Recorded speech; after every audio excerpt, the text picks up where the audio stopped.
Hello बच्चों, कैसे हो आप? उम्मीद करता हूँ आप ठीक ठाक हो, रखी पढ़ाई लिखाई अच्छे चल रही है, ठीक है ना। तो देखिए, हमारा क्वेश्चन नंबर 9 चल रहा था, ठीक है ना, जिसके अंतर्गत हमने देखा था कि प्रकाश के अपवर्तन और उसके अपवर्तन की क्रियाविधि क्या थी, ठीक है ना। उसका पॉइंट ए था 9th ए का सेशन, ठीक है ना। जिसके बाद मैंने आपके लिए बताया था कि जो हम 9th का बी पार्ट पढ़ेंगे उसमें हम देखेंगे प्रकाश अपवर्तन के नियम, ठीक है ना। इससे पहले जो पॉइंट ए है 9th का, ठीक है, 9 क्वेश्चन का पॉइंट ए, ठीक है ना, वो 2 नंबर का बताया था मैंने, ठीक है ना।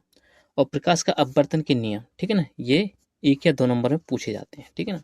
तो ओवरऑल प्रकाश अपवर्तन और अपवर्तन की क्रियाविधि तथा अपवर्तन के नियम, ठीक है ना, ये 3 मार्क्स में पूछा जाता है पेपर में। ये तीनों एक ही साथ आते हैं, लेकिन मैंने ए और बी 2 पार्ट करके बनाया, क्योंकि हमारा जो लेक्चर है वो काफ़ी लेंथी ना हो, टाइमिंग इसकी लंबी ना हो, इसलिए मैंने इसको 2 पार्ट में बनाया है, ठीक है ना, ताकि आप अच्छे से समझ जाएं, बोर ना हो, ठीक है ना। अगर आप बोरिंग होने लगेंगे तो फिर पढ़ाई अच्छी नहीं लगती करते हुए, ठीक है ना। तो बोरिंग बिल्कुल भी नहीं होना है, अच्छे से पढ़ना है हमें, ठीक है ना। तो देखिए क्या है प्रकाश अपवर्तन के नियम, ठीक है ना।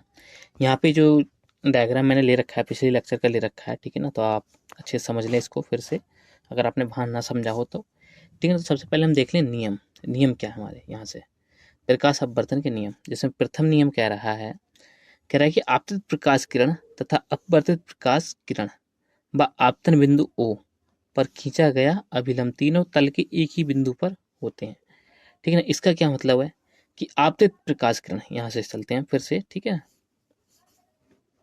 कह रहा है यहाँ पे कि आपतित प्रकाश किरण, ये हमारी आपतित प्रकाश किरण ई ओ, ठीक है ना। इस बिंदु, ये हमारा बिंदु क्या है, ओ है, ठीक है ना। यहाँ पे जो बिंदु है वो हमारा क्या बिंदु ओ है, ठीक है ना। कह रहा है आपतित प्रकाश किरण तथा अपवर्तित प्रकाश किरण। अब अपवर्तित प्रकाश किरण यहाँ ओ से अपवर्तित हुई कोई प्रकाश किरण ये, ठीक है ना, ये प्रकाश किरण तथा आपतन बिंदु ओ पर खींचा गया अभिलंब। अब आपतन बिंदु ओ पर खींचा गया कोई अभिलंब देख लें हम जरा, कोई दूसरा अभिलंब मान लीजिए, हमने कोई अभिलंब खींचा यहाँ से, ठीक है ना। तो अभिलंब हमारा क्या है, ये है, ये अभिलंब खींचा है हमने, इसको हम बोलते हैं एक्स और वाई, ठीक है ना। ये अभिलंब खींचा गया किस पे, बिंदु ये ओ पर, ठीक है ना। यहाँ पे एक पॉइंट है वो है, इसको हम बोल रहे हैं ओ बिंदु, ठीक है ना। कह रहा है आपतित प्रकाश किरण, ठीक, तथा ये जो ब्लू वाली है ये अपवर्तित प्रकाश किरण, ठीक है ना, और अभिलंब, ठीक, बिंदु ओ पर खींचा गया अभिलंब तीनों तल के एक ही बिंदु पर होते हैं। अब तल कौन सा हुआ, तल हमारा ए और बी, ठीक है ना। ये पृष्ठ है, इस पृष्ठ के एक ही बिंदु पर होंगे, ठीक है ना। अब वो बिंदु चाहे यहाँ हो सकता है, यहाँ हो सकता है, यहाँ हो सकता है, यहाँ हो सकता है, कहीं पे भी हो सकता है। जहां पर ये प्रकाश किरण आप डालेंगे तल के पृष्ठ पर, वहीं पर ही ये तीनों बिंदु बनेंगे, ठीक है ना। जो प्रथम नियम है वो यही कहता है प्रकाश अपवर्तन का, ठीक।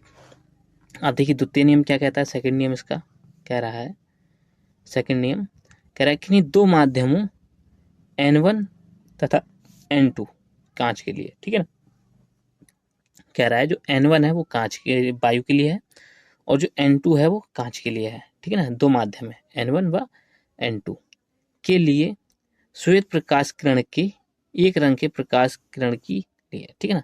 कह रहा है यहाँ पे जो N1 है ये माध्यम हमारा N1 है, ये माध्यम क्या है, N2 है, ठीक है ना। मैंने आपके लिए बताया था श्वेत प्रकाश किरण ऊर्जा होती है, कौन सी, श्वेत प्रकाश किरण ऊर्जा, ठीक है ना। यहाँ पे है कि श्वेत प्रकाश किरण, ये जो श्वेत प्रकाश किरण ऊर्जा है, ठीक है ना, ये जो श्वेत प्रकाश किरण ऊर्जा है ये कितने रंग की होती है, 7 रंग की, ठीक है ना। इसके मैंने फर्स्ट लेक्चर जो है हमने वहां पे पढ़ाया है, ठीक है ना। उन 7 रंग में से किसी एक रंग के लिए, स्पेसिफिक रंग के लिए, ठीक, कोई एक रंग लिया जाएगा उस इन 7 रंग में से कोई एक रंग के लिए। कह रहा है आपतन कोण की ज्या, आपतन कोण कौन सा, आई, ठीक है ना, तथा अपवर्तन कोण की ज्या, ठीक है ना, साइन बता रहा है वहां पे, का अनुपात सदैव एक नियतांक अथवा स्थिरांक होता है, ठीक है ना। अब क्या कह रहा है यहाँ पे, कह रहा है कि जो आपतन कोण है, यहाँ पे देखिए आप, मैं इसको मिटा दूं फिर से, ठीक है ना, लेकिन बनाना हमें वही है। फिर से कह रहा है जो आपतन कोण है ये यहाँ से इसके बीच में ये जो कोण बन रहा है हमारा आई, ठीक है ना, तथा अपवर्तन कोण ये अभिलंब की ओर झुक रही है लेखा, ये इसके बीच में जो कोण बन रहा है यहाँ पे, ये कोण हमारा क्या बनेगा, आर, और इसके बीच में जो कोण बनेगा वो क्या होगा, आई, ठीक है ना। कह रहा है इसकी जे क्या है, साइन, और इसकी जे क्या है, ये भी क्या है, साइन, ठीक है ना। कह रहा है इनका अनुपात क्या होगा, एक स्थिरांक होगा, क्या होगा, एक स्थिरांक, ठीक है ना। ये स्थिरांक रहता है, या हम बोल सकते हैं नियतांक होता है, ठीक है ना, ठीक है ना।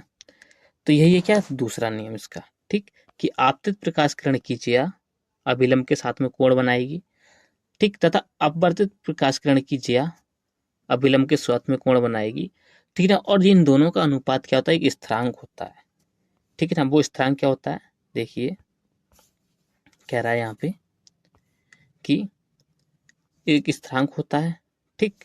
फिर कह रहा है आपतन कोण आई अपवर्तन कोण आर बराबर साइन आई बट्टा साइन आर बराबर एक नियतांक, ठीक है ना।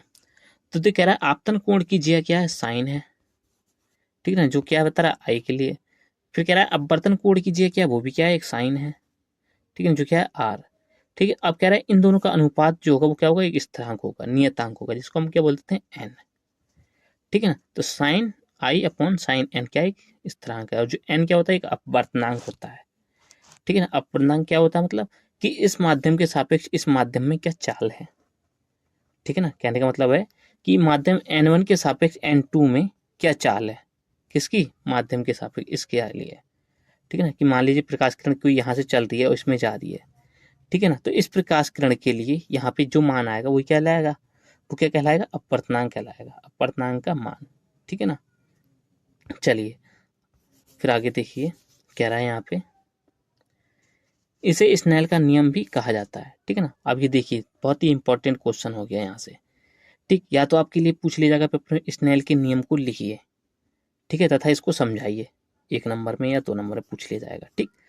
अगर ये नहीं पूछेगा तो आपसे सीधे सीधे पूछेगा कि प्रकाश अपवर्तन के नियम लिखिए। देखिए आपसे भी एक क्वेश्चन बनता है 2 नंबर का, 102 नंबर का ये बन गया, और स्नेल का नियम पूछेगा तो 102 नंबर का ये बन गया।